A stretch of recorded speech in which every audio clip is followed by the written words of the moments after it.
வந்தவுடன் அவருடைய மைண்டு வந்து ஆசிரமத்துக்கே போகல. அப்படியே என்ட்ரன்ஸில் நின்று அந்த கார்டரை கூப்பிட்டு கேட்குறாரு, தொட்டி பார்க்கணும், அந்த செடிகள் எவ்வளோ அழகாக பூக்க ஆரம்பிச்சிச்சா. தோட்டக்காரன் முகம் இருளுகிறது. என்னாச்சு? கூட்டின்னு போய் கேட்குறான். எல்லா தொட்டிகளிலும் கத்திரிக்காயும் வெண்டைக்காயும் தக்காளி பழமும் காய்த்து தொங்குகிறது. பயங்கரமான ஷாக்காகி கேட்குறான், இல்லையே, அவங்க வந்து டியூலிப் மலர்களின் விதைகள் தான் நம்மளுக்கு கொடுத்தாங்க. அப்படி தான் சாமி நான் போட்டேன். ஆனால் நீங்கள் போன உடனே ஒரு இளைய சாமி அதிகாரத்துக்கு வருவார்ல, அவர் வந்து இதெல்லாம் என்னன்னு கேட்டார். இதெல்லாம் பெரிய சாமி கொடுத்துட்டு போச்சு, ஏதோ பூக்களுடைய விதைகள்னு போட்டுக்கிறேன்னு சொன்னார். அதெல்லாம் யாருக்கா வேணும், அதெல்லாம் தூக்கி போட்டு களைன்னு பிடுங்கி போட்டுட்டு, நம்ம சாம்பார் வைக்கிறதுக்கு கத்திரிக்காய் இல்லை ஆசிரமத்தில், தக்காளி இல்லை, வெண்டைக்காய் இல்லை, அதை போடுங்கன்னு சொல்லிட்டாங்க. இப்போ போட்டோம், இந்த சாம்பார் தான் இப்போ ஆசிரமத்திலே மணக்கிறது என்று அந்த கார்டனர் சொல்கிறான். இவர் பயங்கர ஷாக் ஆகி அவன் ஒரு 10-15 ஃபோட்டோஸ் அனுப்பிச்சிருந்தான். அந்த அம்மாவை அவன் அடக்கம் பண்ணுகிறான். யார் பெற்ற அம்மாவையோ நிறங்களை தாண்டி, மொழியை தாண்டி, நிறத்தை தாண்டி, திருவண்ணாமலையில் காவி வேட்டி கட்டி கொண்டு ஹனீஃபா என்கிற முஸ்லீம் அல்லாத ஒரு பையனோ அந்த அம்மாவை நேரண்ணாமலையில் அடக்கம் செய்கிற அந்த புகைப்படங்களை பார்த்து தன்னந்தனியாக நான் ஒரு 10 நிமிடம் அழுது கொண்டிருந்தேன். மறுபடியும் நான் அதை ரிவைன் பண்ணி கேட்டுக்கொண்டே இருந்தேன். அந்த கவிதைக்கு மகள் இருந்த வீடு என்று அவன் தலைப்பு கொடுத்திருக்கிறான். ஏன் ஒரு படைப்பு அவ்வளோ முக்கியமானது என்று நான் மறுபடியும் சொல்கிறேன் என்றால், உங்கள் வீட்டிலும் என் வீட்டிலும் மகள் இருக்கிறார்கள். உங்கள் வீட்டிலும் என் வீட்டிலும் இருக்கிற மகள்களுக்கு திருமணமாகி வெளியே போகிறார்கள். மறுபடியும் அவர்கள் அம்மா வீட்டுக்கு வருகிறார்கள். இதெல்லாம் வாடிக்கை இல்லையா? ஆனால் ஒரு கவிஞன் தான் அதை பதிவு செய்கிறான். இந்த கவிதைக்கு பெயர் மகள் இருந்த வீடு. மகளே, நீ பிறந்து வளர்ந்த இந்த வீடு இப்பொழுதும் முழுக்க உன்னுடையதாகவே இருக்கிறது என்று அந்த அப்பா அந்த கவிதையை ஆரம்பிக்கிறார். அப்பார்ட்மெண்ட் வீடு. இந்த அப்பார்ட்மெண்ட்டில் வாழறவங்க இருக்காங்களே, அவங்க வந்து வாழறதா நினச்சின்னுக்கிறாங்க. நம்மளும் வாழ்க்கை தான் வாழறது. சத்தியமாக நான்லாம் அப்படி நினைக்கவே இல்லை. எனக்கு ரத்னவேல்னு ஒரு ஃப்ரெண்டு இருந்தார், லோக்கல் ஃப்ரெண்ட் ஆடிட்டர். அவர் கூட அப்பார்ட்மெண்ட்டில் வந்து இந்த பக்கம் இவர் வீடு, நடுவில் வந்து ஒரு பெரிய முற்றம், 4வது மாடி. அந்த பக்கம் வந்து கவர்மெண்ட்டில் வேலை செய்கிற இன்னொரு ஆஃபீஸர், ரிட்டையர்டு. இவரும் ரிட்டையர்டு. இவர் காலையில் எழுந்துச்சி கரெக்டாக 7 மணிக்கு அலாரம் வச்சு 2 பேரும் எழுந்திருப்பாங்க. 2 பேரும் மீட் பண்ணிக்காங்க. குட் மார்னிங் ரத்னவேல் சார் அப்படின்னு அவர் கேட்காது. இவர் குட் மார்னிங் சொல்ல 2 பேரும் கீழே இறங்கி லிஃப்ட்டில் வருவாங்க. வந்தாங்கன்னா வாக்கிங் போவாங்க. ஒரு வாரம் இவர் சொந்த ஊர் தஞ்சாவூருக்கு போயிட்டார் பொங்கல் டைமில். சத்தியமாக இதெல்லாம் கதையே கிடையாது. நான் கதை சொல்லுவேன், இளங்கோ சொன்னால கதைலாம் கிடையாது. ஒரு வாரம் போட்டுட்டு வந்துட்டு சார் வந்து நிற்கணும் இல்லை, அலாரம் சொன்னேன் 7 மணிக்கு வரல. அப்புறம் இவர் பயங்கரமாக சத்தம் போட்டு கூப்பிட்றாரு, முத்துராம் சார். ஒய்ஃப் வராங்க, சாருங்க இல்லாத பல பாடங்களை. அப்புறம் ஜெயகாந்தன் ஒரு முறை பேசும்போது சொன்னார், எதெல்லாம் எனக்கு சந்தோஷத்தை கொடுக்கிறதோ அதெல்லாம் தான் கல்வி என்று சொன்னார்.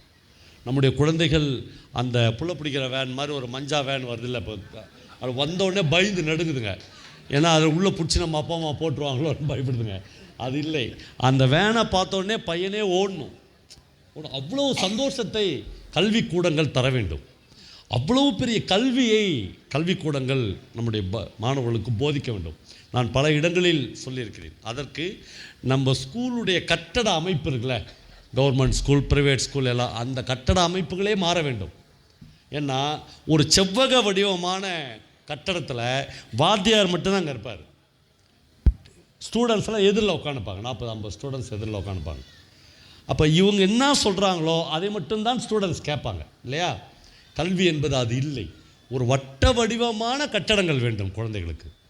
அந்த வட்டத்தில் ஏதோ ஒரு இடத்தில் டீச்சருக்கும் ஒரு இடம் இருக்க வேண்டும். அப்படி என்றால் கற்றல் என்பது 2 பக்கமும் நடக்க வேண்டும். குழந்தைகளிடமிருந்து டீச்சர்ஸ் கற்றுக்கொள்ள வேண்டும். எதெல்லாம் நிறைய இந்த சேலத்தில் உள்ள புகழேந்தி ஒரு கவிதை எழுதியிருப்பார். மாணவர்களுக்குள் சண்டை வந்தால் அவர்கள் காய் விட்டு கொள்கிறார். இப்படி கை காமிப்பாங்க இல்லையா? இப்படி போட்டால் காய், இப்படி அழுத்தினா பழம். காய் விட்டு கொள்கிறார்கள், பழம் விட்டு கொள்வதற்கு வசதியாக என்று ஒரு கவிதை எழுதியிருக்கிறார். 21வது திருப்பூர் புத்தக திருவிழா 2025 எழுத்தாளர் பவா செல்லத்துரை அவர்கள் எங்கோ யாரோ யாருக்காகவோ என்ற தலைப்பில் ஆற்றிய உரையின் முழு தொகுப்பினை இங்கே பதிவேற்றம் செய்திருக்கின்றோம். 17-18 ஒரு 20 வயதுக்குட்பட்ட ஒரு 3 பிள்ளைகள் என்னை பார்க்க வந்திருந்தார்கள். ஒரு பையன் அதில் படிச்சுன்னுக்கிறான், ஒரு பையன் முதலில் ஓட்டு போட்டிருக்கான். அந்த பையனின் பெயர் தர்ஷன். நான் கொஞ்ச நாளைக்கு முன்னாடி பல்லடம் தாய் அறக்கட்டளைக்காக வந்திருந்த போது ஏராளமான நண்பர்களுடைய அணைத்தலில் திக்குமுக்காடின போது அந்த பையனை நான் முதலில் சந்தித்தேன். ஊருக்கு போன பிறகும் அவனுடைய அணுக்கச்சூடு என் உடம்பில் ஒட்டி கொண்டிருப்பதை என்னால் உணர முடிந்தது. அடுத்த நாள் காலையில் அந்த தம்பி எனக்கு ஃபோன் பண்ணி, நான் உங்களுக்கு ஒரு gift கொடுத்தேன் பார்த்தீங்களாண்ணா என்று கேட்டான். அப்போ தான் பார்த்தேன், நான் ஏராளமான பரிசுகள் எனக்கு கொடுத்துருந்தார்கள். அதில் அந்த தம்பி சொன்ன கிஃப்ட் எடுத்து பார்த்தேன். எனக்காகவே அவன் வாங்கின ஒரு சட்டையை பரிசளித்திருந்தான். ஆமாம், இப்போ ஒரு சட்டை இருக்குது, அந்த சட்டையை போட்டு பாருங்கண்ணா உங்களுக்கு கரெக்டாக இருக்குதான்னு சொன்னான். நான் போட்டு பார்த்தேன். ஒரு எழுத்தாளனுக்கு என்னவெல்லாம் கிடைக்கிறது என்கிற பெரிய மகிழ்ச்சியில் நான் அந்த சட்டையை போட்டேன். அதெல்லாம் செய்தியே இல்லை. அதுக்கடுத்து அந்த பையன் சொன்னான், இன்றைக்கி காலையில் 5 மணிக்கு, ஞாயிற்றுக்கிழமை, இன்றைக்கி காலையில் 5 மணிக்கு நான் எழுந்து 11 மணி வரலும் வேலை பார்த்தேன். 11 மணிக்கு உங்களுக்கு சட்டை வாங்குவதற்காக 650 ரூபாயை சம்பாதித்து விட்டேன். ஆனால் வேலையை நிறுத்திட்டு உங்களுக்கு போய் சட்டை வாங்கி நேராக வந்தேன் என்று சொன்னான். ரொம்ப மனம் கலங்கி போய் அந்த பையனை என்ன வேலை பார்த்தேன் என்று கேட்டேன். அந்த தம்பி சொன்னால், கிட்டத்தட்ட ஒரு 20-25 வீடுகளுக்கு மட்டன் எடுத்துகிட்டு போய் கொடுத்துட்டு வந்தேன். ஒவ்வொரு வீட்டுக்கும் இவ்வளோ காசு கொடுத்தாங்க, அந்த காசில் உங்களுக்கு ஒரு சட்டை வாங்கிட்டு வந்தேன் என்று சொன்னான். அந்த தம்பி இவ்வளோ வீடுகளுக்கும் மட்டன் வாங்கின்னு போயிட்டு தான் வீட்டுக்கு ஒரு 1/2 கிலோ மட்டன் வாங்கின்னு போகலை. தனக்கு பிடித்த ஒரு எழுத்தாளனுக்கு ஒரு சட்டை வாங்கி கொடுக்க வேண்டும் என்று அந்த பையன் இன்றைக்கு என்னை பார்த்தபோது ரொம்ப கதி கலங்கி விட்டேன். எழுத்தாளர் பிரபஞ்சனுக்கு நாங்கள் எல்லாம் சேர்ந்து சென்னையில் ஒரு மகத்தான விழா நடத்தினோம். அது விழா இல்லை, அவர் ரொம்ப கஷ்டப்படுகிறார் என்பதற்காக ஒரு 10 லட்சம் ரூபாயை கலெக்ட் பண்ணி அவருக்கு கொடுக்க வேண்டும் என்று நாங்கள் விரும்பினோம். அப்போ 12 லட்சம் ரூபாயாக கலெக்ட் ஆனது. அதை பிரபஞ்சனுக்கு கொடுத்த போது அவர் அதை பெற்றுக்கொண்டு ஒரு வார்த்தை பேசினார். தமிழ் சமூகம் 3 வேளை இல்லை 2 வேளை உணவை எனக்கு உத்தரவாதப்படுத்தியிருந்தால் நான் இன்னும் சில 1000 பக்கங்களை எழுதியிருப்பேன் என்று சொன்னார். காலகாலமாக நாம் கலைஞர்களை, எழுத்தாளர்களை, உன்னதமான அறிவுஜீவிகளை பட்டினி போட்டிருக்கிறோம். காலமாக அவர்களை வறுமையில் வைத்திருக்கிறோம். ஆனால் தர்ஷன் மாதிரியான ஒரு சின்ன பையனுக்கு அந்த லிஸ்ட்டில் பவா செல்லத்துரையும் வைத்து விடக்கூடாது என்பதற்காக ஒரு நல்ல சட்டை வாங்கி கொடுத்து விட வேண்டும் என்று தோன்றியிருப்பது தான் இந்த ஜெனரேஷனுடைய மாறுதலுக்கான ஒரு விஷயமாக நான் கருதுகிறேன். அந்த தம்பி இன்றைக்கு என்னுடைய அறையில் வந்து பேசி கொண்டிருந்த போது நம்முடைய பாராளுமன்ற உறுப்பினர் தோழர் சுப்ராயன் அவருடைய மகன் பாரதி, என்னுடைய நண்பர், அவரும் அந்த அறையில் இருந்தார். அவருக்கு ஒரே சந்தோஷமாயிடுச்சு. திருப்பூர்லேருந்து 3 பசங்க பவா தோழரை கண்டுபிடிச்சி அவருடைய அறைக்கே வந்துட்டாங்களே என்று அவங்களோட பேச ஆரம்பித்தார். பேசும்போது அந்த பையனை பார்த்து கேட்டார். அந்த பையன் வந்து இவர் வந்து சுப்ராயன் தோழருடைய மகன் அப்படின்னு அறிமுகப்படுத்துகிறோன்னே அவன் ரொம்ப கேஷுவலாக சொன்னான், சார் நான் உங்கள் அப்பாவுக்கு தான் சார் ஓட்டு போட்டேன், முதல் எலெக்ஷன், அதனால் உங்கள் அப்பாவுக்கு தான் ஓட்டு போட்டேன் என்று சொன்னார். கூடயே இந்த தோழர் லெனின் கேட்டார், என்ன சின்னத்துக்கு ஓட்டு போட்டேன்னு கேட்டார். அவனுக்கு தெரியல. நான் இங்கிருந்து தான் என் உரையை ஆரம்பிக்க வேண்டும் என்று கருதுகிறேன். அவனுக்கு தெரியாது என்று எனக்கு தெரியும். ஏனென்றால் எது சிபிஐ, எது சிபிஎம், எது லெஃப்ட் பார்ட்டி, எது ரைட் பார்ட்டி என்கிற செய்தித்தாள்களை கூட படிக்காத கிட்டத்தட்ட 99% மாணவர்களை இன்றைக்கு தமிழ்நாடு பெற்றிருக்கிறது. நியூஸ் பேப்பர் கூட அவங்க படிக்கிறதில்லை. புத்தகங்களை தவிர, வகுப்பறையில் சொல்லிக் கொடுக்கிற புத்தகங்களை தவிர இந்த மாதிரி புத்தக கண்காட்சிகளோ வெளியிலோ வந்து ஒரு புத்தகங்களையும் அவர்களை வாங்குவதற்கு குடும்பங்கள் அனுமதிப்பதில்லை. மார்க்கு குறைஞ்சிரும் தம்பி, நீட் எழுத முடியாது தம்பி, டாக்டர் ஆக முடியாது தம்பி, ஒரு ஜொரன்னு போனால் ஒரு எம்ஆர்ஐ ஸ்கேன் எடுத்துருங்க என்று எழுதி கொடுத்து ஒரு 6000 ரூபாய் இல்லை 2000 ரூபாய் கமிஷன் வாங்க முடியாது தம்பி என்று சொல்லி சொல்லி இந்த மாணவர்களை அனுமதிக்காத ஒரு பணம் சார்ந்த உலகமாக சமூகமாக நாம் மாறிவிட்டோம். முழுக்க முழுக்க சுயநலம் மிக்கவர்களாக நம்முடைய குழந்தைகளை நாம் மாற்றிவிட்டோம். கிரியேட்டிவிட்டி என்பதை பற்றி இங்கு சமூக நல அலுவலர் பேசும்போது 2 வார்த்தை குறிப்பிட்டார். இந்த கிரியேட்டிவிட்டி என்கிற கல்வியை நம்முடைய குழந்தைகளிலிருந்து பறித்ததில் சமூகத்திற்கு அக்கறை இருக்கிறதோ இல்லையோ, மிக பெருமையான பெற்றோர்களுடைய பேராசை அதில் இருக்கிறது. நான் கொஞ்ச நாளைக்கு முன்னால் ஒரு நண்பர் சொன்ன ஒரு கதையை கேள்விப்பட்டேன். லண்டனில் ஒரு பெரிய பேக்கரியில் வேலை செய்த ஒரு தொழிலாளி அவனுடைய கிராமத்திற்கு போகிறார். Christmas time. ஒரு ஹார்ட் அட்டாக்கில் திடீரென அவன் இறந்து விடுகிறான். அவங்க வீட்டில் சம்பாதித்த ஒரே ஆள் அந்த பேக்கரியில் ரொட்டி கம்பெனியில் வேலை பார்த்து அந்த ஒரே பையன்தான், அந்த தலைவர் தான். அவர் இறந்துடுறார்.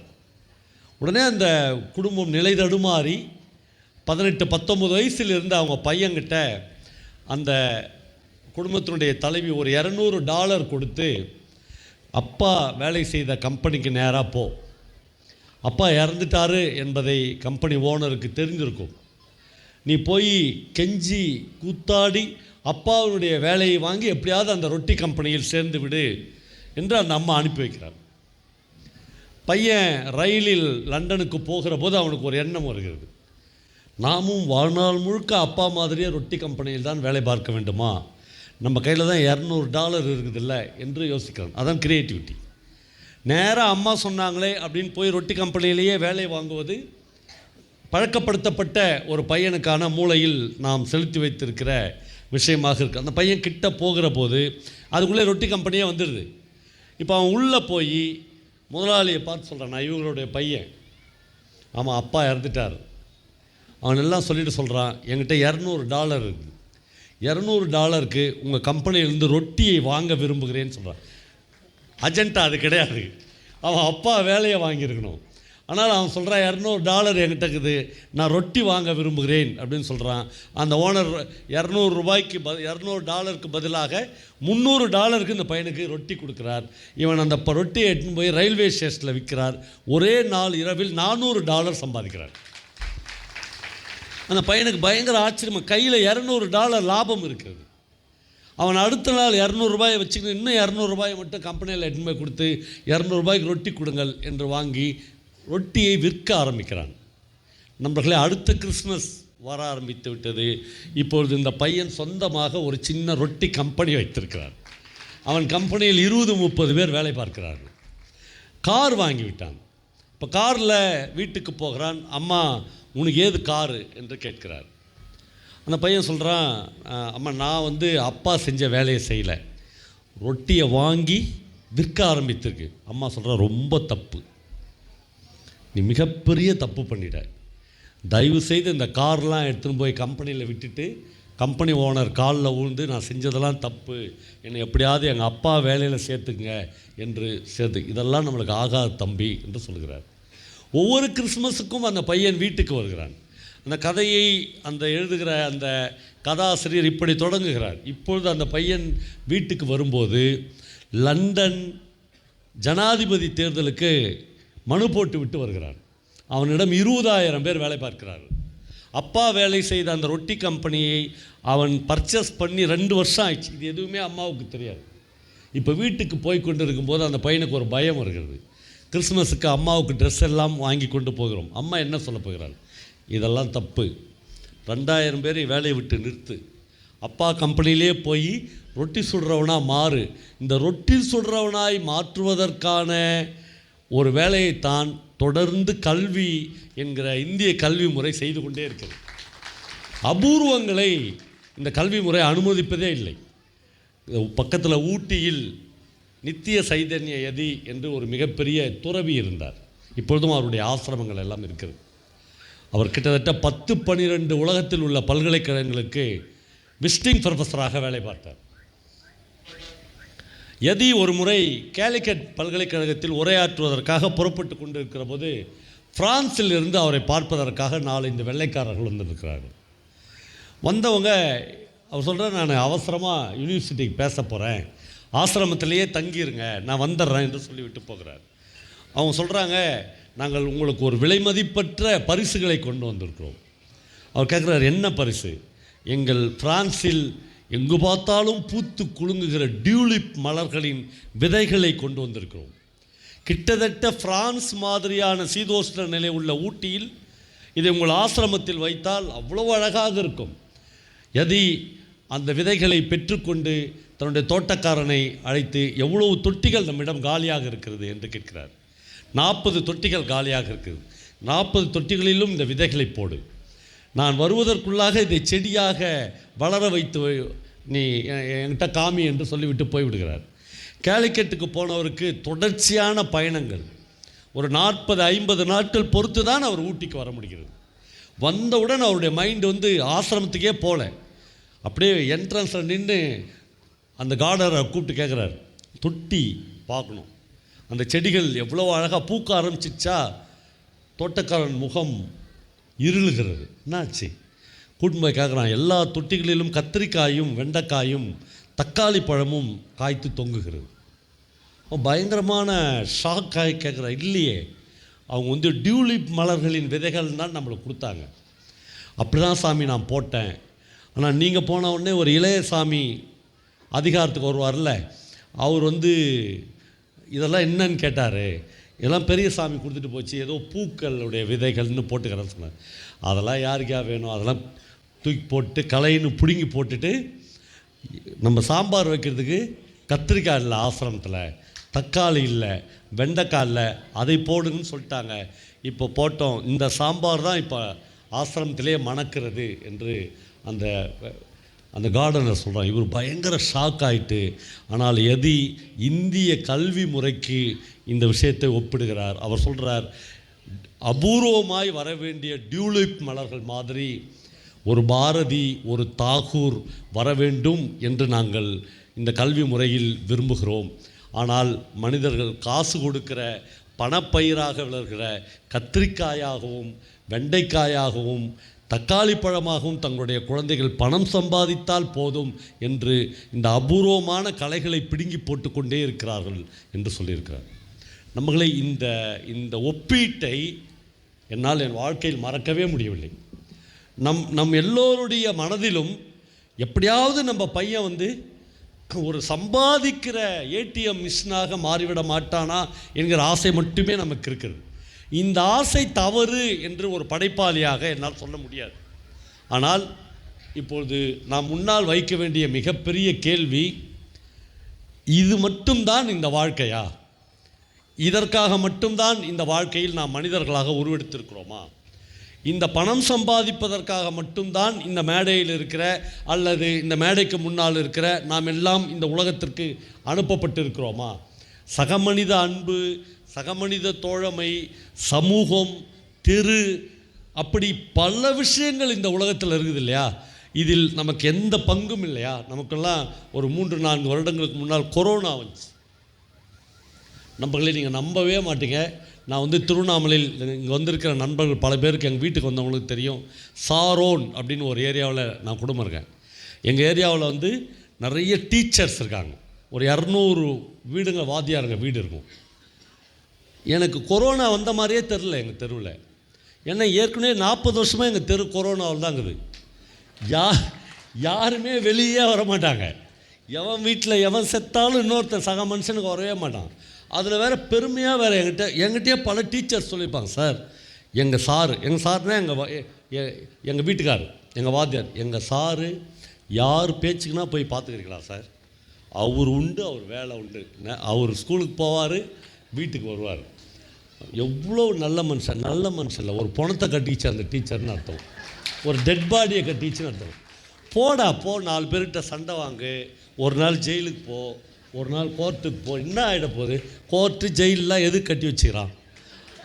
அதுக்குன்னு பிறகுறவன் யாராகிறானா? இப்போது போலீஸ் ஸ்டேஷன் இருக்குது சார், கோர்ட் இருக்குது, ஜெயில் இருக்குது. குற்றவாளிகளை யாராவது ஒரு தாய் வந்து பெற்று போடுவாளா? இந்த உலகத்தில் எந்த தாயினா பெற்று போட்டுக்கிறாளா? நாம் என்ன நினைக்கிறோம், இது நமக்கு இல்லை, நம்ம பிள்ளைங்களுக்கு இல்லைன்னு நினைக்கிறோம். நான்லாம் சொல்லுவேன், என் பையன்கிட்டே சொல்லிக்கிறேன், தம்பி நீ என்றைக்குனா ஒரு நாளைக்கு போலீஸ் ஸ்டேஷன் போ, அந்த எஸ்ஐ வந்து உன்னை எப்படி திட்டுறான் அப்படின்னு கேளு. இப்படி ஒரு லாங்குவேஜ் பேசுகிறவனை நம்ம எஸ்ஐயாக வச்சுக்கிறோம், இதுக்காக நம்ம வந்து வெக்கப்படணும் அப்படின்னு தெரிஞ்சுக்கோ. நேற்று எங்கள் ஊரில் ஒரு இன்சிடென்ட் நடந்துச்சு. கதையெல்லாம் சொல்லவே மாட்டேன் இளங்கோ, நான் அதெல்லாம் கதை சொன்ன காலம்லாம் போயிடுச்சு.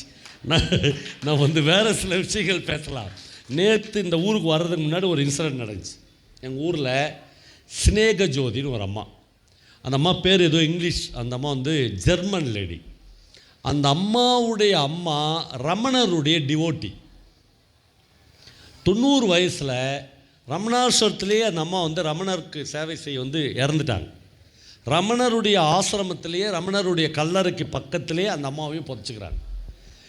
இந்த அம்மா, இந்த சினேக ஜோதி வந்து அங்கே மியூசிக்கல் டீச்சராக இருந்தாங்க. அவங்களுக்கு இந்த ஆன்மீகம், இந்தியாவுக்கு போகணும் அப்படிலாம் தோணவே இல்லை. ஒரு கட்டத்தில் நம்ம அம்மாவுடைய கல்லறை எப்படி இருக்குதுன்னு போய் பார்த்துட்டு வரலாம் அப்படின்னு அந்த அம்மா ஒரு 40 வருஷத்துக்கு முன்னாடி புறப்பட்டு வந்துச்சு. வந்த அம்மா இங்கேயே தங்கிடுச்சு. அது எங்கள் திருவண்ணாமலைக்கே உள்ள சிறப்பு. அதனால தான் நான் சொல்கிறேன், யாரும் கிரிவலத்துக்குலாம் அடிக்கடி வராதிங்க. அதனால் ஒன்றும் இல்லை, அது வந்து அங்கேயே பிடிச்சி எடுத்துக்கு. இங்கே கார்த்திக் ஸ்கூல்லாம் மக பார்த்துக்கிட்டோம், நீ இங்கேயே இருந்துரு அப்படின்னு இருக்க வச்சிரும். அவ்வளோ பிரமாதமான மண் அந்த திருவண்ணாமலை மண். இந்த சினேக ஜோதி அம்மா அங்கேயே தங்கிடுச்சு. தங்கி ஒரு வெள்ளை புடவை கட்டி அவங்க அம்மா மாதிரியே பயங்கரமாக டெடிக்கேட்டடாக வேலை பார்த்த ஆரம்பிச்சிச்சு. ரமணாசிரமத்துலேருந்து அந்த அம்மாவுக்கு ஒரு பங்களாவே கொடுத்துட்டாங்க. ஏன்னா ரமணருடைய டிவோட்டி இவங்க அம்மா. ஜெர்மனிலேருந்து இந்த அம்மா வந்து பெரிய ராஜாத்தி மாதிரி வச்சுருந்தாங்க, ஒரு இளவரசி மாதிரி அந்த அம்மா இருக்கணும்னு நினச்சி. ஒரு கட்டத்தில் அந்த அம்மாவுக்கு ஒரு குற்ற உணர்வு வந்துச்சு. நம்ம ஒன்றுமே செய்யலை, நம்ம அம்மா ஏதோ டிவோட்டியாக இருந்தாங்கன்னு நம்மளை ரமணாசிரமம் இப்படி பார்த்துக்குதுன்னு சொல்லிட்டு அந்த ஆசிரமத்துலேருந்து வெளியே வந்துட்டாங்க. வெளியே வந்து அவங்களே ஒரு வாடகைக்கு வீடு. அந்த அம்மாவுக்கு ஜெர்மன் கவர்மெண்ட்டில் மாதமான 1 லட்ச ரூபா பென்ஷன் அனுப்புகிறாங்க. நம்ம இப்போ தமிழ்நாடு கவர்மெண்ட்லாம் பென்ஷன் முறையெல்லாம் ரத்து பண்ணிட்டாங்கல்ல. ஆனால் ஜெர்மன் கவர்மெண்ட்டு எப்பயோ மியூசிக் டீச்சராக அந்த ஸ்னேக ஜோதி அம்மாவுக்கு இந்தியாவுக்கு மாதம் 1 லட்ச ரூபா அனுப்புகிறாங்க. 1 லட்ச ரூபா நம்மளுக்கு வருதேன்னு அந்த அம்மா இப்போ வந்து அந்த அம்மாவுக்கு 92 வயசு. தன்னுடைய 82வது வயசில் 10 வருஷத்துக்கு முன்னாடி அனிஃபா அப்படின்னு ஒரு பையனை அவங்க வந்து தத்து எடுத்துக்கினாங்க. உடனே நீங்கள் கேட்கலாம், சார் இப்போது அந்த ஒரு முஸ்லீம் பையனையாக அந்த பையன் முஸ்லீம் பையனா இந்து பையனா நீங்கள் யாருக்குமே தெரியாது. அவன் பேர் தான் அனிஃபா. ஏன்னா அவனுக்கு ஒரு கதை இருக்குது. இந்த உலகத்தில் எல்லா மனிதர்களுக்கும் ஒரு கதை இருக்கிறது.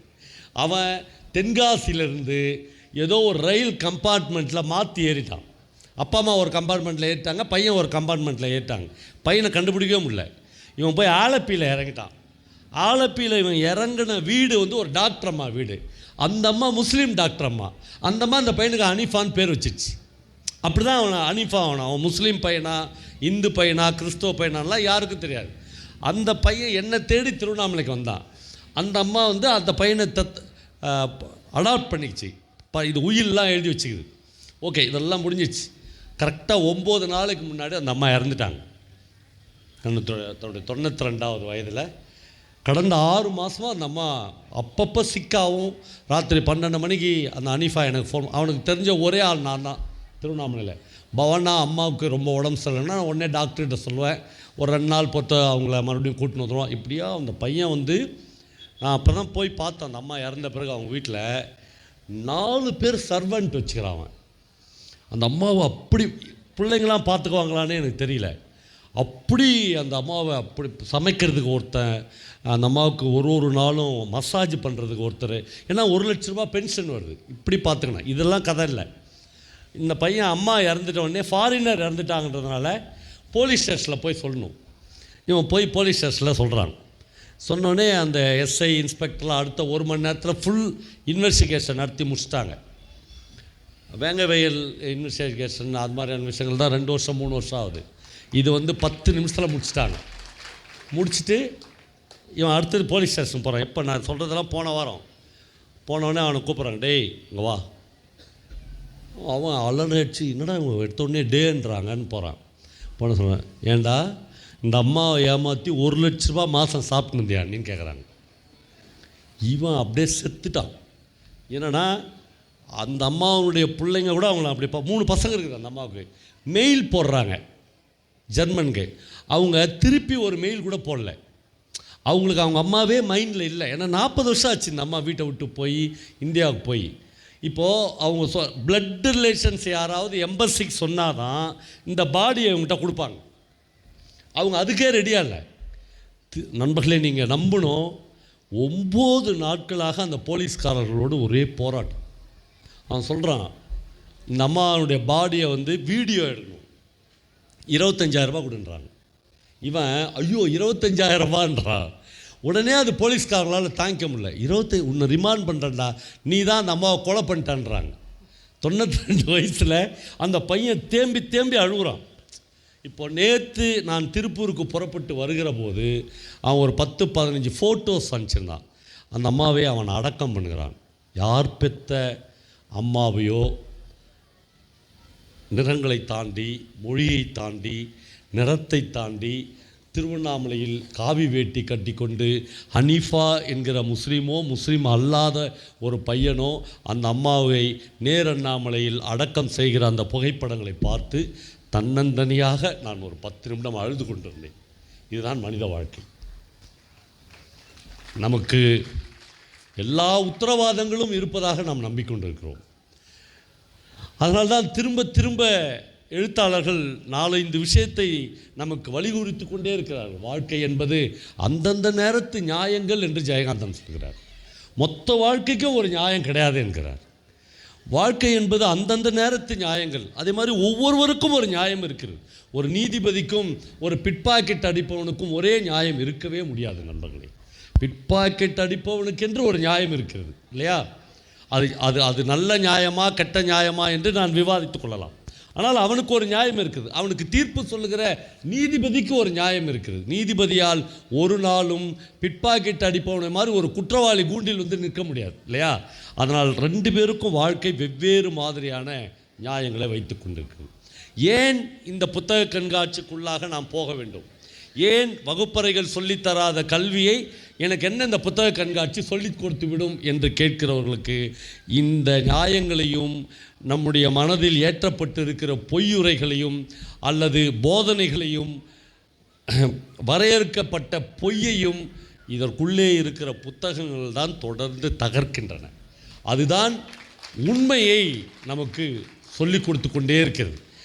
அதனால்தான் எழுத்தாளன் என்பவன் எப்பொழுதுமே எல்லா ரேங்கில் இருக்கிறவரை விடவும், நான் பல மீட்டிங்கில் தொடர்ந்து 100 முறை 150 முறை சொல்லியிருக்கேன், நம்முடைய மந்திரிகளை விட, நம்முடைய எம்பியை விட, நம்முடைய எம்எல்ஏக்களை விட, நம்முடைய முதலமைச்சரை விட, நம்முடைய ஜனாதிபதியை விட, நம்முடைய பிரதமரை விட ஒரு அங்குலம் மேலானவன் ஒரு எழுத்தாளர். அவன்தான் இந்த உலகத்திற்கு ஆத்மாவாக நின்று தரிகட்டு ஓடிக்கொண்டிருக்கிற நம்ம பிடிச்சி நிறுத்துறான். எங்கே எதுக்கு ஓடுற? நில்லு, நீ உன்னுடைய வாழ்க்கை அறமானது தானா என்று ஒரு எழுத்தாளன் தான் ஒரு சாமானிய மனிதனை பார்த்து கேட்கிறார். நீ அறத்தை நோக்கித்தான் உன் வாழ்க்கையை வடிவமைத்து கொண்டிருக்கிறாயா என்கிற ஒரு எழுத்தாளனின் குரல் ஒலித்து கொண்டே இருக்கிறது. நண்பர்களே, எழுத்தாளர்கள் ஏன் இந்த உலகத்திற்கு மறுபடியும் தேவைப்படுகிறார்கள் என்றால், நீங்களும் நானும் பார்க்கிற ஒரு விஷயத்தை நீங்கள் கடந்து போகிறீர்கள். உங்களுக்கு அது நினைவுகளாக மட்டும் நின்று விடுகிறது. ஆனால் ஒரு எழுத்தாளர் மட்டுமே அதை தனக்குள் தேக்கி, தனக்குள் அதை ஒரு படைப்பாக மாற்றி, தனக்குள் அது ஒரு பிரசவத்திற்கு ஈக்குவலான வழியாக மாற்றி, அதை ஒரு படைப்பாக எழுதி, அதை ஒரு கவிதையாகவோ கதையாகவோ எழுதி இந்த சமூகத்திற்கு முன்னால் ஒரு பிரிண்டில் கொடுத்து விட்டு போகிறார். ஒரு 100 ஆண்டு கழித்து உங்களுடைய பேரக்குழந்தைகளோ, உங்களுடைய பேரக்குழந்தைகளோ உங்கள் வீட்டு அலமாரியில் அந்த புத்தகத்தை எடுத்து படிக்க ஆரம்பிக்கிறது.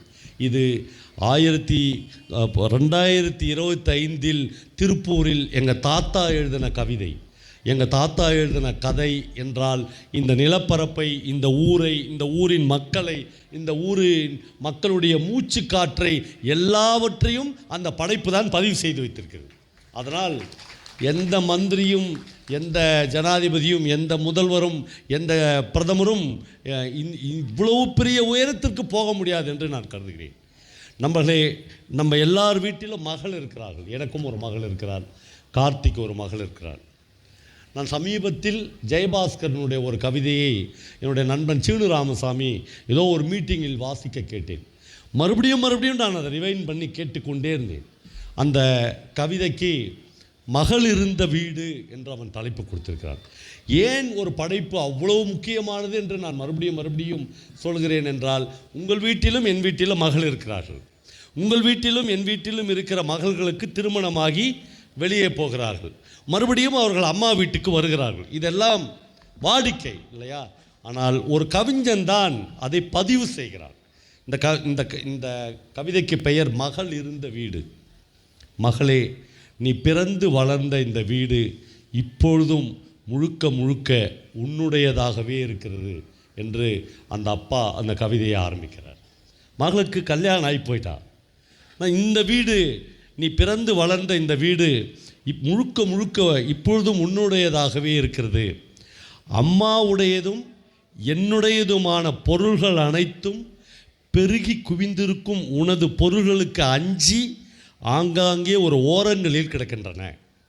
எல்லா பொருளும் இப்பயும் உண்டு தான். நீ கல்யாணம் ஆகி போயிட்ட, எந்த அம்மாவது கொஞ்சம் பொருள் இருக்குது, உன் பொருள்களுக்கு பயந்து ஆங்காங்கே கிடக்கின்றன. பிந்தைய உனது பருவகால பொருள்களாலும் புத்தகங்களாலும் மட்டுமின்றி முந்தைய உனது பால்யகால விளையாட்டு பொருள்களாலும் நீ இந்த வீட்டை ஆக்கிரமித்திருந்தாய். உன் பொருட்டு ஒளித்து அடங்கிய கெட்டி மேளத்திற்கு பிறகு உனக்கு கல்யாணம் ஆயிடுச்சு. உன் பொருட்டு ஒளித்து அடங்கிய கெட்டி மேளத்திற்கு பிறகு ஒரே நிமிஷம், உனது அத்தனை தோழிகளும் உன் வீடென்றே இதை ஊராருக்கு அடையாளப்படுத்தியிருக்கிறார்கள். நீ வீட்டில் வாழ்ந்த காலத்தில், ஐயா இப்போ நான் எங்கள் வீட்டில் தான் இருக்கிறேன் என்று சினுங்களாக யாரிடமாவது சொல்வாய். எங்கள் வீட்டுக்கு வாயேன் என்று யாரையாவது வாஞ்சையோடு அழைப்பாய். ஐயோ நேரமாச்சு, நான் எங்கள் வீட்டுக்கு போகணும், எங்கிருந்தாலும் பதட்டத்தோடு புறப்படுவாய். உன் பொருட்டு ஒளித்து அடங்கிய கெட்டி மேளத்திற்கு பிறகு மாமியார் வீட்டிலிருந்து இப்போ எங்கள் அம்மா வீட்டுக்கு வந்திருக்கிறேன் என்று யாரிடமோ சொல்லி கொண்டிருக்கிறாய். மாமியார் வீட்டிலிருந்து எங்கள் அம்மா வீட்டுக்கு வந்திருக்கிறேன் என்று யாரிடமோ சொல்லி கொண்டிருக்கிறாய். உனக்கென்று ஒரு வீடற்றவளாக, மகளே, இப்பொழுதும் இது உன் வீடுதான். உண்மையிலேயே இந்த கவிதை தருகிற துயரம் தாங்க முடியாததாக இருக்கிறது. ஒரு பொண்ணு எங்கள் அம்மா வீடுன்னு இது மாறிடுச்சு, என் வீடு என்பது மறைந்து விட்டது, அது மாமியார் வீடு ஆகிடுச்சு, உனக்கு எங்கே வீடு என்கிற கேள்வி எழுகிறது. நம்மளை இந்த பெண்களின் வாழ்க்கை ஏதோ பஞ்சாயத்து கட்டுப்பட்டு நல்லபடியாக போயின்னுக்கிறதா நாமளே நினச்சிக்கிறோம். அப்படிலாம் இல்லை. எஸ் ராமகிருஷ்ணன் அவளுக்கென்று ஒரு வீடு என்று ஒரு கதை எழுதியிருக்கேன். நான் அந்த கதை ஒரு முறை அவருக்கு சாகித்ய அகாடமி வாங்கின போது சொன்னேன். ஒரு பொண்ணுக்கு உலகத்திலே பெரிய ஆசை என்னன்னா அவளுக்குன்னு ஒரு வீடு இருக்கணும். அந்த வீடு எப்படியெல்லாம் இருக்கணும் அப்படின்ற பெரிய கனவுகள், ட்ரீம்ஸ் அந்த பொண்ணுக்கு இருந்து கொண்டே இருக்கும். ஆனால் இந்த உலகத்தில் என்றைக்குமே அந்த மாதிரி கனவுகள் எல்லா பெண்களுக்கும் நிறைவேறினதே இல்லை. திடீர்னு ஒருத்தரை கூட்டின்னு வந்து, இவன் தான் உன்னை பொண்ணு பார்க்க வந்துக்கிறான், கல்யாணம் பண்ணிக்கிறேன்னு சொல்லுவாங்க. அந்த பொண்ணு உள்ளே கூட்டின்னு போய் அம்மாட்ட ஃபஸ்ட்டு கேட்கும், அவனுக்கு வீடு இருக்குதா அப்படின்னு கேட்கும். பிரமாதமான வீடு இருக்குது மெட்ராஸில், அவ்வளோ சூப்பர் வீடு, டபுள் பெட்ரூம் வீடு. சொல்லிக்கிட்டு இந்த பொண்ணை கல்யாணம் பண்ண போயிடுவாங்க. அவளுக்கு மெட்ராஸில் போய் தான் தெரியும் அவனுக்கு வந்து ஒரு அப்பார்ட்மெண்ட்டில் தான் வீடு இருக்கும். அவன் நினச்சது அப்பார்ட்மெண்ட் வீடு இல்லை, உண்மையிலேயே ஒரு வீடுனா அந்த வீட்டில் 4 செடி இருக்கணும், ஒரு மாடு கட்டி இருக்கணும். இப்போது நம்ம சாரு, நம்ம மங்களம் முத்துராமன் சார்லாம் ஒரு வீடு வச்சுக்கிறார் ஒரு கிணத்தங்கரையில். அதெல்லாம் தான் எங்கள் ட்ரீம். அந்த மாதிரி அந்த பொண்ணுக்கு ஒரு ட்ரீம் இருக்கும். ஆனால் அப்பார்ட்மெண்ட் வீடு, இந்த அப்பார்ட்மெண்ட்டில் வாழறவங்க இருக்காங்கள, அவங்க வந்து வாழறதான் நினச்சின்னுக்கிறாங்க. நம்மளும் வாழ்க்கை தான் வாழறது. சத்தியமாக நான்லாம் அப்படி நினைக்கவே இல்லை. எனக்கு ரத்னவேல்னு ஒரு ஃப்ரெண்டு இருந்தார், லோக்கல் ஃபண்ட் ஆடிட்டர். அவர் கூட அப்பார்ட்மெண்ட்டில் வந்து இந்த பக்கம் இவர் வீடு, நடுவில் வந்து ஒரு பெரிய முற்றம், 4வது மாடி, அந்த பக்கம் வந்து கவர்மெண்ட்டில் வேலை செய்கிற இன்னொரு ஆஃபீஸர், ரிட்டையர்டு இவரும் ரிட்டையர்டு. இவர் காலையில் எழுந்துச்சி கரெக்டாக 7 மணிக்கு அலாரம் வச்சு 2 பேரும் எழுந்திருப்பாங்க. 2 பேரும் மீட் பண்ணிக்காங்க. குட் மார்னிங் ரத்னவேல் சார் அப்படின்னு அவர் கேட்காது. இவர் குட் மார்னிங் சொல்லுவார். 2 பேரும் கீழே இறங்கி லிஃப்ட்டில் வருவாங்க. வந்தாங்கன்னா வாக்கிங் போவாங்க. ஒரு வாரம் இவர் சொந்த ஊர் தஞ்சாவூருக்கு போயிட்டார் பொங்கல் டைமில். சத்தியமாக இதெல்லாம் கதையே கிடையாது. நான் கதை சொல்லுவேன், இளங்கோ சொன்னால கதைலாம் கிடையாது. ஒரு வாரம் போட்டு வந்துட்டு சார் வந்து நிற்கணும் இல்லை, அலாரம் சொன்னேன் 7 மணிக்கு வரல. அப்புறம் இவர் பயங்கரமாக சத்தம் போட்டு கூப்பிட்றாரு, முத்துராம் சார். ஒய்ஃப் வராங்க, சாருங்க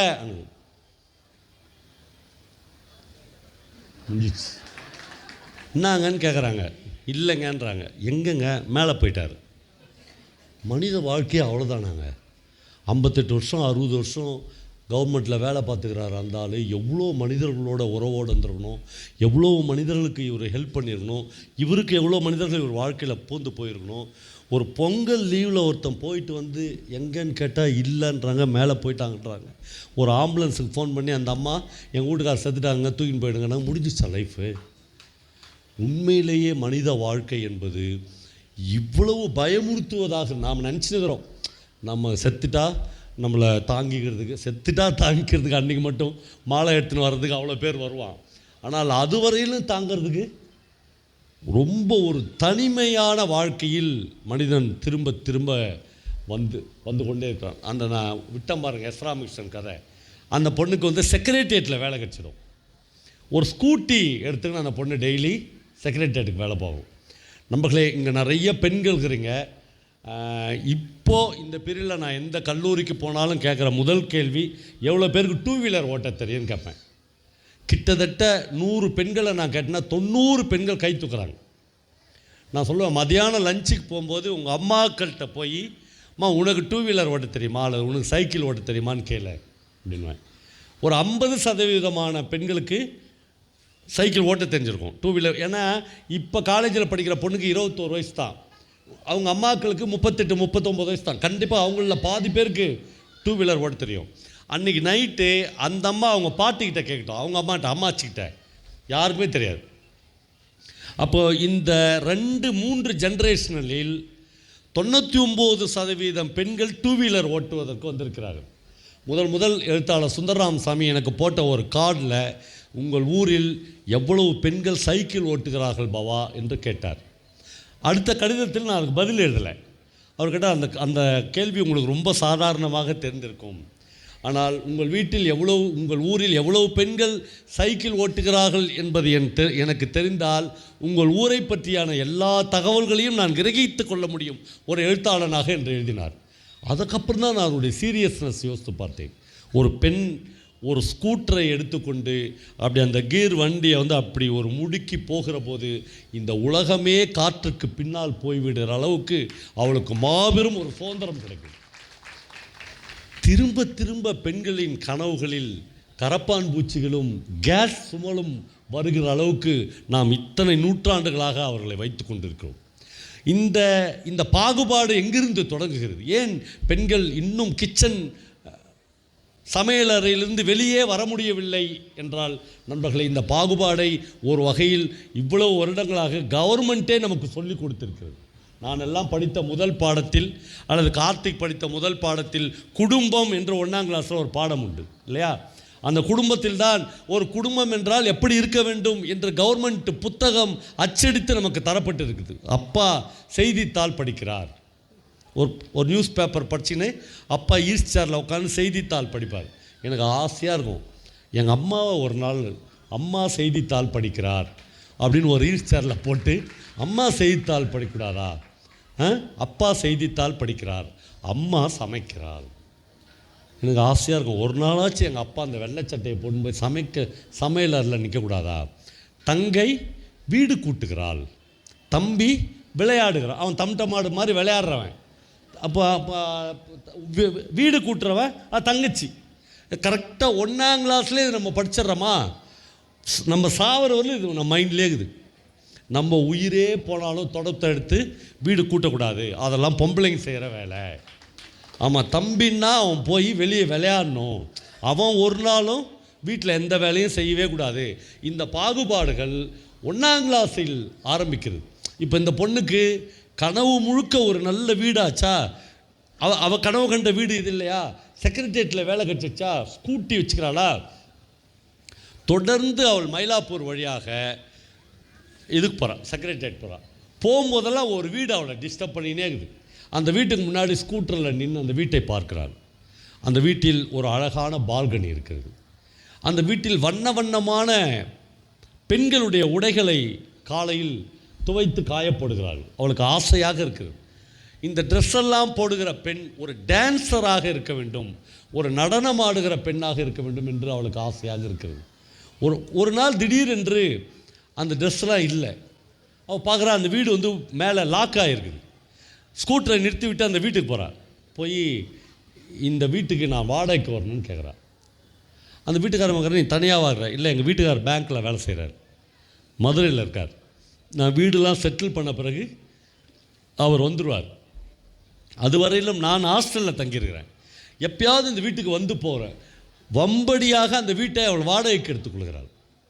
நம்மளை அவளுக்கு பிடித்தமான வாழ்க்கையை அவள் எனக்கு அந்த கதையை சொல்லும் போதே அப்படியே அழுகழுகையாக வருகிறது. அந்த பொண்ணுக்கு ரொம்ப சின்ன வயசுலேருந்து இப்படி ஒரு அழகான வீட்டில், இப்படி ஒரு பால்கனியில், ஒரு ஊஞ்சலில், ஒரு மாமரத்து அடியில் உட்கார வேண்டும் என்கிற அந்த வேட்கை எதன் பொருட்டோ நிறைவேறிவிட்டு போயிலாம் சொல்லிட்டா. வீட்டுக்காரன் பேங்க்லேயே வேலை செய்யலை, வீட்டுக்காரன் கல் மாதிரி மெட்ராஸ்லேயே தான் இருக்கிறான், அப்பார்ட்மெண்ட் வீட்டில் இருக்கிறான். அது மாற்றப்போ மாற்றலாம், அந்த குறைந்த வாழ்க்கையை நான் வாழ்ந்து விட்டு போகலாம் என்று அந்த ஊஞ்சலில் அவள் ஆஃபீஸ் முடிஞ்சு வந்து 5:30 மணிக்கு ஆஃபீஸ் முடியுமா, 7:30 மணிக்கு தான் வீட்டுக்கு போவாள்.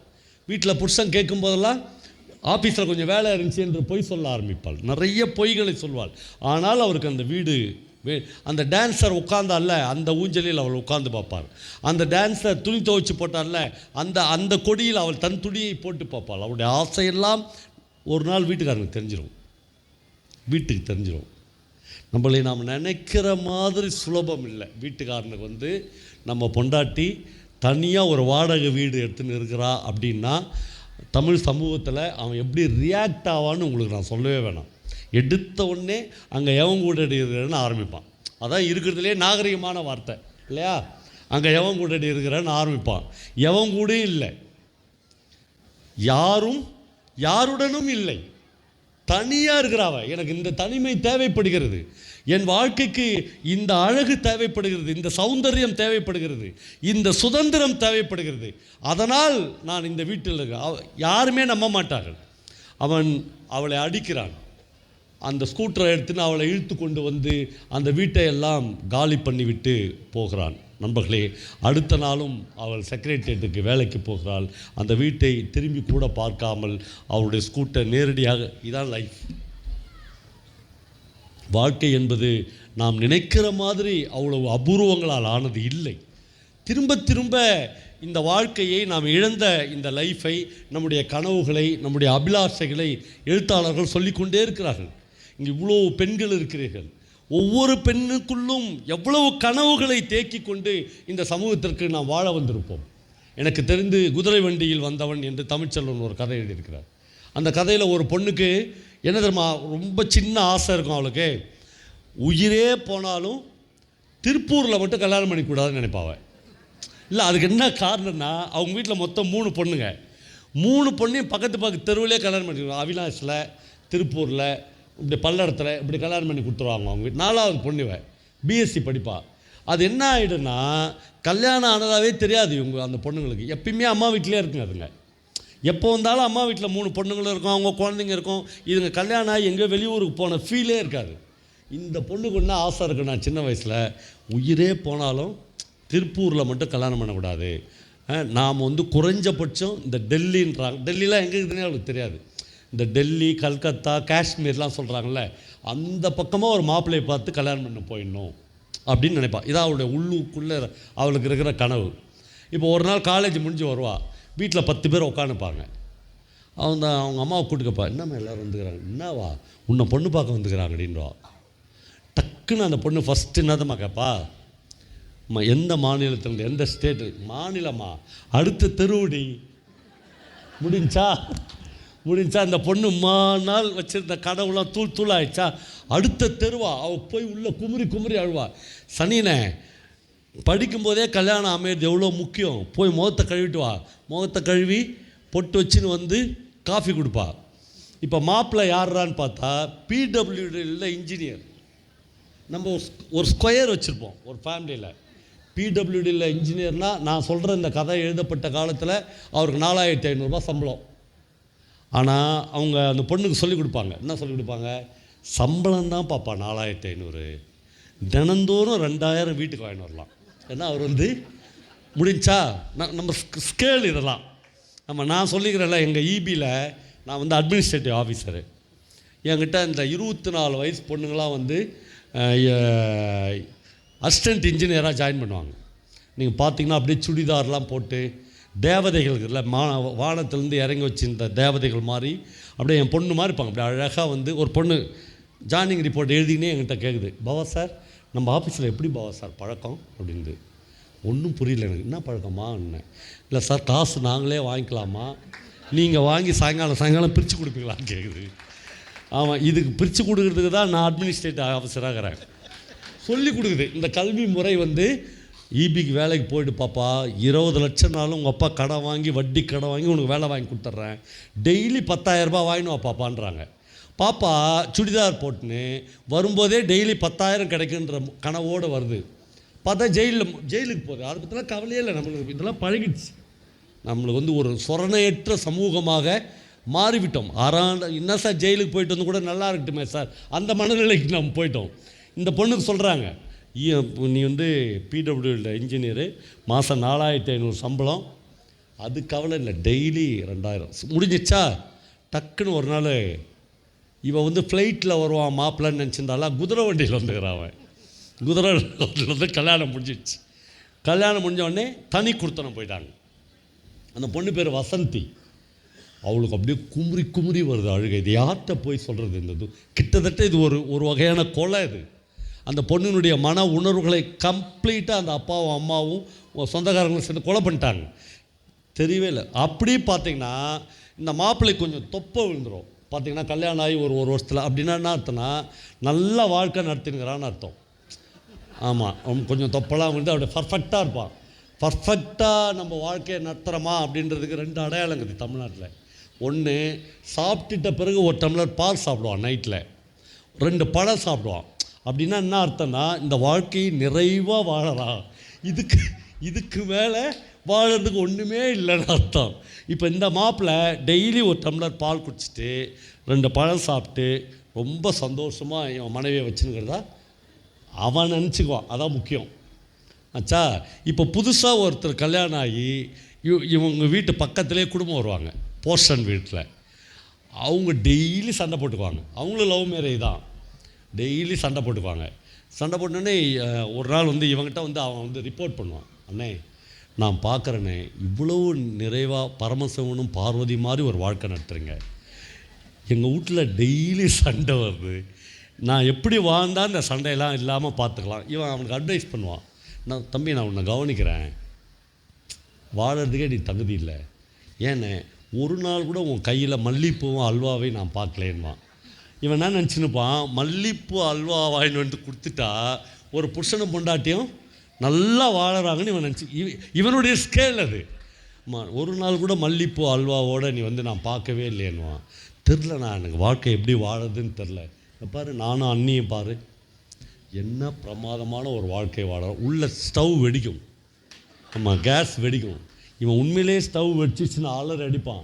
அன்றைக்கி தான் அவள் விசும்பி அழுவான். என்னென்னா அவளுக்கு என்னென்ன ஆசை இருந்துச்சுன்னு இந்த நாய்க்கு தெரியவே தெரியாது கடைசி வரலும்.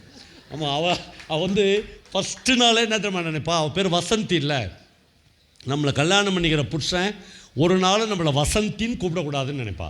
அப்புறம் வசந்தின்னு தானே கூப்பிடணும், பஸ்ஸு அப்படின்னு காதலோடு கூப்பிடணும் அப்படின்னு நினைப்பா. இந்த நாய் கல்யாணம் பண்ண முதல் நாள்லேருந்து வசந்தின்னு செப்பு கொடுத்த மேலே போட்டு உடைக்கிற மாதிரி உடைப்பான். அவன் நினச்சிக்குவா, ஆடா பாவி எல்லாம் புரிஞ்ச மாதிரி நம்ம நல்ல வாழ்க்கை வாழ்ந்துருக்கிறோன்னு அவங்ககிட்ட போய் இந்த வாழ்க்கை தான் 80% குடும்பங்களை இந்த பஞ்சாயத்து கட்டுப்பட்டு நகர்த்தின் போகுது. இந்த பொம்பளைங்க எகிற ஆரம்பிச்சிட்டாங்கன்னு வச்சுங்க, நம்மளால் தாங்கவே முடியாது.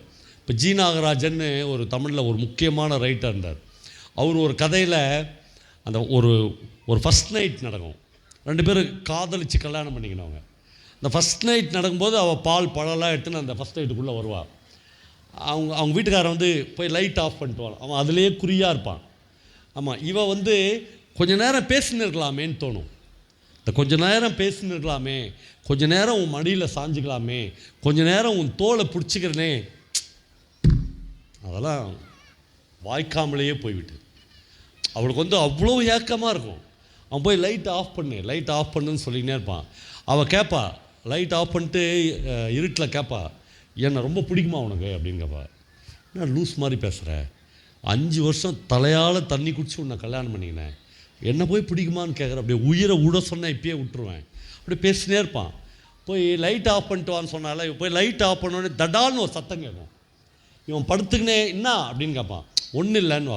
ஆனால் ஒரு இரும்பு சேர் தடுத்து அவள் கீழே விழுந்துருவாள். இவனுக்கு வந்து எழுஞ்சி போய் லைட்டை போட்டு தன் ஒய்ஃபுக்கு என்ன ஆச்சு அப்படின்னு பார்க்குற மனநிலையே இருக்காது. இவன் பேசினே இருப்பான். மறுபடியும் வந்து கேட்பா, என்னை ரொம்ப பிடிக்குமா உனக்கு, என்ன அப்படி பேசுகிற, உன் பேரில் உயிரையே வச்சுக்கிறேன், நீ இல்லைனா நான் இல்லை.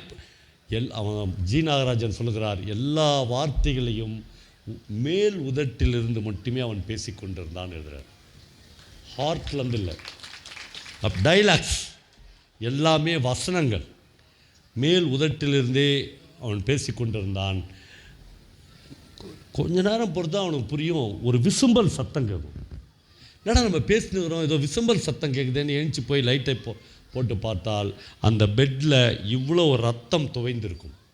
அவள் கால் வந்து உடஞ்சி ரத்தம் வந்திருக்கும். அதெல்லாம் கேட்பதற்கு அவனுக்கு தயாராகவே இல்லை. மனம் அவனுக்கு நீ எப்படி இருக்கிற, ஏது இருக்கிற, உன் பேரில் உயிரே வைத்திருக்கிறேன் என்று சொல்வதற்கு தயாராக இல்லை. நாகராஜன் இந்த இன்சிடெண்ட்டை எழுதிவிட்டு சொல்கிறார், தமிழ்நாட்டில் அடி ஆழத்திலிருந்து அல்ல, மேல் உதட்டிலிருந்து வருகிற வார்த்தைகளை வைத்துக்கொண்டு ஒரு பெண்ணோடு 50 வருடம் தாம்பத்தியம் நடத்திவிட முடியும் என்று எழுதுகிறார். நம்மளை நாம் எவ்வளவு ஏமாற்றுக்காரர்களாக இருக்கிறோம், நாம் எவ்வளவு கருணையற்றவர்களாக இருக்கிறோம். ஒரு பெண்ணின் உழைப்பை நாம் எவ்வளவு தூரம் அவளுடைய அன்பு என்கிற பெயரால், பிரியம் என்கிற பெயரால் நாம் அபகரிக்கிறவர்களாக இருக்கிறோம் என்பதை எழுத்தாளர்கள் தான் தொடர்ச்சியாக சொல்லிக்கொண்டே இருக்கிறார்கள். அம்பை என்று ஒரு எழுத்தாளரை உங்களுக்கு தெரியும் என்று நினைக்கிறேன். சாகித்ய அகாடமி அவார்ட்லாம் வாங்கினாங்க. இந்த புத்தக கண்காட்சியில் அம்பையினுடைய மொத்த கதைகளும் கிடைக்கின்றன. ஒவ்வொரு பெண்களும் வீட்டில் வாங்கி போய் வைத்து கொண்டு எப்பயாவது அம்பையை எடுத்து படிக்க வேண்டியிருக்கிறது. அம்பையினுடைய கதைகளில் எனக்கு ரொம்ப பிடிச்ச ஒரு கதை இது. ஒரு கூட்டு குடும்பத்தை பற்றி அவர்கள் ஒரு கதை எழுதியிருப்பார்கள். ஒரு கூட்டு குடும்பத்தில் வாழ்கிற ஒரு பொண்ணை பற்றி PhD பண்ணுவதற்காக டெல்லியிலேருந்து ஒரு அம்மா வந்திருக்கும். அந்த அம்மா அந்த வீட்டில் உட்காந்து, ஒரு கூட்டு குடும்பம் அது, கேட்கும், உங்கள் வீட்டில் இன்றைக்கி என்ன டிஃபன்? அந்த பொண்ணு சொல்லும், தோசை. ஒரு நாளைக்கு நீங்கள் எவ்வளவு தோசை போடுவீங்களும் கற்றுக்கொள்ளாத பல பாடங்களை. அப்புறம் ஜெயகாந்தன் ஒரு முறை பேசும்போது சொன்னார், எதெல்லாம் எனக்கு சந்தோஷத்தை கொடுக்கிறதோ அதெல்லாம் தான் கல்வி என்று சொன்னார்.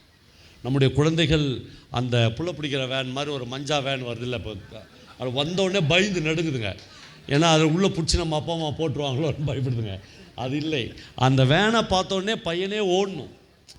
அவ்வளோ சந்தோஷத்தை கல்விக்கூடங்கள் தர வேண்டும். அவ்வளவு பெரிய கல்வியை கல்விக்கூடங்கள் நம்முடைய மாணவர்களுக்கு போதிக்க வேண்டும். நான் பல இடங்களில் சொல்லியிருக்கிறேன். அதற்கு நம்ம ஸ்கூலுடைய கட்டட அமைப்பு இருக்குல்ல, கவர்மெண்ட் ஸ்கூல், ப்ரைவேட் ஸ்கூல் எல்லாம், அந்த கட்டட அமைப்புகளே மாற வேண்டும். ஏன்னா ஒரு செவ்வக வடிவமான கட்டடத்தில் வாத்தியார் மட்டும்தான் அங்கே இருப்பார். ஸ்டூடெண்ட்ஸ்லாம் எதிரில் உட்காந்துப்பாங்க, 40-50 ஸ்டூடெண்ட்ஸ் எதிரில் உட்காந்துப்பாங்க. அப்போ இவங்க என்ன சொல்கிறாங்களோ அதை மட்டும்தான் ஸ்டூடெண்ட்ஸ் கேட்பாங்க இல்லையா? கல்வி என்பது அது இல்லை. ஒரு வட்ட வடிவமான கட்டடங்கள் வேண்டும் குழந்தைகளுக்கு. அந்த வட்டத்தில் ஏதோ ஒரு இடத்தில் டீச்சருக்கும் ஒரு இடம் இருக்க வேண்டும். அப்படி என்றால் கற்றல் என்பது 2 பக்கமும் நடக்க வேண்டும். குழந்தைகளிடமிருந்து டீச்சர்ஸ் கற்றுக்கொள்ள வேண்டும். எதெல்லாம் நிறைய இந்த சேலத்தில் உள்ள புகழேந்தி ஒரு கவிதை எழுதியிருப்பார். மாணவர்களுக்குள் சண்டை வந்தால் அவர்கள் காய் விட்டு கொள்கிறார், இப்படி கை காமிப்பாங்க இல்லையா, இப்படி போட்டால் காய், இப்படி அழுத்தினா பழம். காய் விட்டு கொள்கிறார்கள், பழம் விட்டு கொள்வதற்கு வசதியாக என்று ஒரு கவிதை எழுதியிருக்கிறார். இதை பசங்கள்கிட்ட டீச்சர்ஸ் கற்றுக்கணும். இவ என் புடவையை குறை சொல்லிட்டா, நான் இவன் செத்துட்டா கூட சாவுக்கு போக மாட்டேன்னு சொல்கிற டீச்சர்லாம் நமக்கு தெரியும் இல்லையா? அப்போ அந்த டீச்சர் ஸ்டூடெண்ட்ஸ்கிட்டேருந்து இதை கற்றுக்கொள்ள வேண்டும். அந்த கன நேரம்தான் அந்த சண்டை பகை என்பதை. அப்போ இந்த விஷயங்கள் எல்லாமே மாற வேண்டியிருக்குது. இந்த கல்வி என்பது கற்றல் என்பதாக மாற வேண்டியிருக்கிறது. அப்புறம் எனக்கு ஏற்கனவே பிரபஞ்சன் பலமுறை சொல்லியிருக்கிறார். அவருடைய பேர பையன் நிறைய கேள்வி கேட்பான் அவரை. தாத்தா குதிரை ஏன் தாத்தா ஓடுது அப்படின்னு கேட்பானா. அவர் சொல்ல, குதிரைக்கு 4 கால் இருக்குது. பையன், ஏன் அந்த சேருக்கு கூட 4 கால் இருக்குது, இது ஏன் ஓடலன்னு கேட்பானா. இவர் சாகித்ய அகாடமிலாம் வாங்கின ரைட்ரு, எனக்கு தெரிலன்ட்டு அவர் நிறைய கேள்வி கேட்டுக்கிறான். ஒரு நாள் டக்குன்னு கேள்வி கேட்கலாம் நிறுத்திட்டான். இவர் மருமகள்கிட்ட கேட்குறாரு, ஏம்மா தம்பி கேள்வியே கேட்குறதில்ல, பேசுறதே நிறுத்திட்டான். மருமக பதில், அவனை தான் ஸ்கூலில் சேர்த்துட்டுமே மாமா. ஸ்கூலில் சேர்த்துட்டா, ஸ்கூலில் சேர்த்தோடனே வாத்தியார் சொல்கிற முதல் வார்த்தை பேசாத. ஆமாம், அது வரலும் பேசுன இந்த பையனை பேசாத, நான் சொல்கிறேன் நீ கேளு, நான் சொல்கிறேன் நீ கேளுன்ற ஒரு கல்வி ஒரு புண்ணாக்கையும் பசங்களுக்கு கற்றுக் கொடுக்காது. 2 பக்கமும் சொல்வதே 2 பக்கமும் கேட்க வேண்டியிருக்கு. அப்போது இந்த கல்வியினுடைய போதாமை இருக்குல்ல, அது நம்ம கண்டுபிடிச்சிட்டோம். அந்த 40-50 வருஷம் சுதந்திரம் அடைஞ்சி நடந்த கவர்மெண்ட்டு, நடந்த ஊழல், எத்தனை மினிஸ்டர் உள்ளே போனால் எவ்வளோ ஊழல் எல்லாமே தெரிஞ்சிச்சு. அதுவும் இந்த சோஷியல் மீடியா வந்தவுடனே எல்லாமே பட்டவத்தனமாக தெரிஞ்சிச்சு. இப்போ தான் கவர்மெண்ட்டுக்கே ஒரு நாலேஜ் வருது. என்னென்னா, இந்த கல்வியில் இந்த புஸ்தகத்துக்குள்ளே இருக்கிறது மட்டும் பசங்களுக்கு பத்தாது, இப்படி ஒரு புத்தக கண்காட்சி ஆரம்பி, பேரண்ட்ஸோட உள்ளே கூட்டுனுவா, இதற்குள்ளாக இருக்கிற நூற்றுக்கணக்கான புத்தகங்களை அந்த குழந்தைகளுக்கு அறிமுகப்படுத்துங்கள். ஒரு வாழ்க்கையை கார்த்தி 3 ஸ்கூல் வச்சுருக்கலாம், இந்த ஊரே அவர் தான் இருக்கலாம், அவ்வளோ பெரிய பணக்கார ஜாம்பவான கனவானாக இருக்கலாம். ஆனால் நண்பர்களே, கார்த்திக்கு வாழ்க்கப்பட்டது ஒரே ஒரு வாழ்க்கை தான். இந்த ஒரு வாழ்க்கையை மட்டும்தான் அவர் வாழ்ந்து முடிக்க வேண்டும் இல்லையா?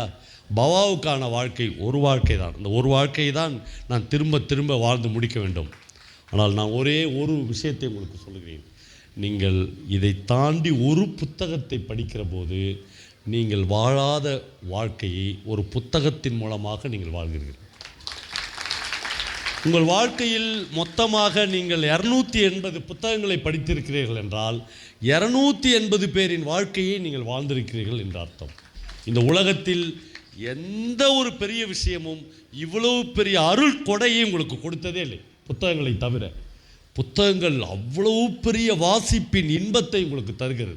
என்கிட்ட நிறைய பேர், சார் உங்கள் கதை கேட்டதே எனக்கு போதும், நான் கையை பிடிச்சிக்குவோம், காலில் கூட விடுறேன், கதை கேட்குறதோடு நிற்காத, நான் என்ன சொல்கிறேனோ அந்த புத்தகத்தை வாங்கி படி. வாசிப்பு என்பது நீங்கள் வாசிக்கிற போது அந்த பொண்ணு வசந்தி நான் தான் என்று நீங்கள் உணர்வீர்கள்.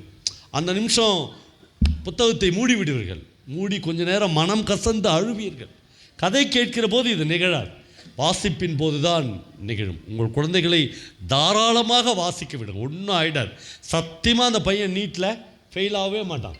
நாம் அப்படி நினச்சிருக்கிறோம். பெற்றோர்களின் பேராசை புஸ்தகத்தை தவிர மீது எது படித்தாலும் நம்ம பிள்ளை உருப்படாது, இல்லவே இல்லை. உருப்பட்ட எல்லாரையும் நீங்கள் பாருங்கள், ஐஏஎஸ் IPS IRS படித்த அவ்வளவு பேரும் புத்தகங்களை சின்ன வயசுலேருந்து படிப்பவர்களாக இருந்திருக்கார்கள். நண்பர்களே, திருப்பூர் என்பது ஒரு தொழில் நகரம். இங்கு எல்லாருடைய கண்களிலும் எல்லாருடைய கைகளிலும் எல்லாருடைய முகங்களிலும் ஒவ்வொரு நிமிடங்களிலும் எவ்வளோ பணம் ஈட்டுவது என்கிற எண்ணங்கள் வந்து கொண்டே இருக்கும். கடைசியாக ஒரு கவிதையை சொல்லி நான் முடிக்கிறேன். வியாபாரிகளே வியாபாரிகளே, ரோஜாக்களை விற்று அதைவிட உயர்ந்ததாய் என்ன வாங்கப் போகிறீர்கள்? அதுதான் நான் இந்த புத்தக கண்காட்சிக்காக திருவண்ணாமலையிலிருந்து கொண்டு வந்த ஒரே ஒரு வரி. வியாபாரிகளே வியாபாரிகளே, ரோஜாக்களை விற்று அதைவிட உயர்ந்ததாக என்ன வாங்கப் போகிறீர்கள்? நன்றி. இந்த பதிவை குறித்து உங்களுடைய கருத்துக்கள் வரவேற்கப்படுகின்றன. மறவாது ஐதருமபுரி சேனலை சப்ஸ்கிரைப் செய்து பாருங்கள். இந்த நாள் இனிய நாளாக அமைய வாழ்த்துகின்றோம்.